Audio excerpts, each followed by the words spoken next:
Hello and welcome to this week's episode of the It's Okay Kid podcast, your weekly dose of clarity and self-discovery. So this is the second episode this week, and I wanted to touch on something that happened to me on Wednesday. So I was at a work event on Wednesday and we had Les coming in for Andy's Man Club. Now Andy's Man Club is a men's mental health support group. Les done a great presentation. He had his own story surrounding mental health, where he nearly took his own life, and Andy's Man Club helped him massively. So Andy's Man Club was started in 2016. Andrew Roberts sadly took his own life, and his brother wanted to start a movement, a support group for men, because I don't know if you know this, and I certainly never. 12 men die every single day through taking their own life, through suicide, through mental health issues. 12 men, which I think that figure is unbelievably sad. And also, on top of that, it's the biggest killer of men under 54. So a man is more likely to take his own life and die by his own hands than he is at that of somebody else's, which I think is really, really, really upsetting. And for me, I was having a wee wobble this week, and this presentation really helped me out. And accompanied by that, I actually live with a therapist, so that really helped me out this week. And then we went for a couple of beers, me and Lisa, on Wednesday night, and I had a real good chat. And everything he spoke about in that presentation, reaching out, having chats, I just felt lighter the next day. So Andy's Man Club meet every Monday night between 7 and 9 o'clock at night. And the reason they do that is statistically that's the night that if somebody's going to obviously take their own life, that's the window that statistically they're more likely to do that. So they meet every single Monday between 7 and 9. They don't meet in bank holidays, but they try and run something. They'll maybe go a walk, maybe go a run. They'll put something on those bank holidays so people get into the routine of going to this meeting. It's part of their weekly dose. They also offer support. You can go online. There's an Instagram page, and that you can find out where the support is in your area. Now, the reason I'm having this podcast is not a lot of people would know that. They've probably heard Andy's Man Club. Maybe your work does a wee bit with Andy's Man Club. Maybe you've seen it online. Maybe you've seen it in social media, but you don't really know what it's about. And that is it. It's a support group for men. It's 7 and 9 every week. So somebody's got a chance to go there if they're struggling. And you don't need to speak. Les talked us through it. There's a ball, and you get past the ball. And if you want to speak, you speak. And if you don't, you can wait till you're ready to speak, and you can pass the ball on. You can just get round kind of like-minded individuals. And for Les, that was great. It was great to see a community of people that had the kind of same issues as him, struggling from day to day, and having these suicidal thoughts. And they ask you questions once you're ready to speak loosely around kind of CBT, cognitive behavioural therapy. And I know a wee bit about that because I've been through that. My partner Lisa, she's at uni training to be a therapist.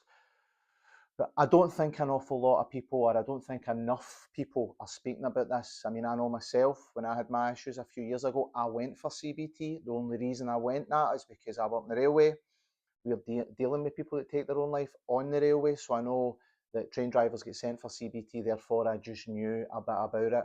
The railway's been working with Andy's Man Club, but I'm going to be honest, because I didn't feel as if I needed that help when they started working with Andy's Man Club just before COVID. It was after COVID I had that.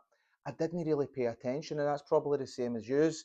You're probably going through life, and then the moment you need help, you don't know where to go. Some people don't have a big friendship group. I'm lucky, and other people might be lucky that they have that. So when I was struggling, it was spotted. And even if you have got good mental health, if you are that person in the friendship group and you know that your friend's struggling, jump in.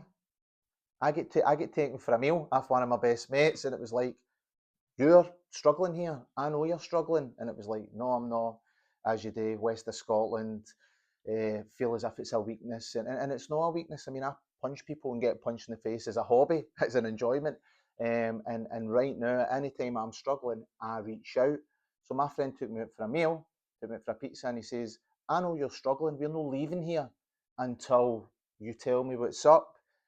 And I just thought I was being a burden. You just think that your problems aren't as big. Somebody else has got bigger problems than you. But sometimes you don't see stuff that's happening with you. So I just laid it on the table. And then because they know you, they start to put things into perspective. Well, no, well, wait a minute, you're doing this and you're doing that. Of course you're stressed out. Look at the stuff that's on your plate. And then that gets you thinking, going, Christ, he's right. Right, okay. And I'm lucky because I'm a qualified coach. I've got the tools. I know the questions to spot my triggers. And I think that's what you need to do too. And if you can't do that, reach out. And Andy's Man Club is one way of reaching out. It's young men. Les stood up, done his powerful presentation. The guy's brand new. Just a day-to-day guy, a normal guy like me and you. Um, and he was struggling. I knew how he gives back. He runs a course, McDermott Park in St Johnstone, up in Perth. He takes that and they're looking into other areas now. So I just wanted to come on and just reach out because I don't think enough a lot of people are talking about this, and it's kind of touched home with me. I lost one of my best friends. Lisa's lost her brother. My friends have lost family members, and me myself, you rack your brain at thinking to yourself, what could I have done better? Could I have asked that question? Could I have done this? And just the whole thing, it's not a sign of weakness. It's not a sign of weakness to ask for help. I don't know why, as men, we think it's a sign of weakness or you think you're a burden. If you've not got friendship groups, you've got maybe your work does something. You've got Andy's Man Club, and I'm not just excluding females here. Females have got their own troubles as well. I work in the railway. I know these things happen to females as well, but it's just about taking that first step, reaching out. I'm a big advocate for exercise, as you probably know. So I wasn't feeling that good on Wednesday. Went for a couple of beers with Lisa, get it all off my chest. Luckily, she's a therapist, so I felt lighter. See, once you speak about something, that's the thing that nobody tells you. Once it's out there and you've verbalized it, it takes it out of here, which is what you're looking for. And your brain, because you're so clever, starts to offer solutions. Then you start to get asked questions for somebody you've reached out to, and then you can formulate a plan. And that's all it is. You've got a plan, and you can actually see the light at the end of the tunnel. And if you can't see the light, you can see the first step. And that's all it's about. It's about taking the first step because honestly, the world is a better place with people in it, know out it. So that's what I wanted to say. Sorry, it's a wee bit morbid for a Friday, but I will be getting guests on. I've got the three amigos from my Thai boxing gym coming on. They're going to Thailand on the 16th. So they'll be on. It won't just about fighting if you're worried about that. It's they're 19. So it's Ben Mason and Aidan. They're 19 and we'll be speaking about how they chose martial arts over hanging about the streets and drinking and all the good stuff that the young team got up to. They've chose a different path and they're going to Thailand for a training camp. So they'll be on, I think it will be around about the 10th of October, but me and Lisa are going to do a couple of episodes as well. I know one's about relationships and we might touch on her experiences going to uni to be a therapist. Okay, hope you've had a good weekend. Cheers.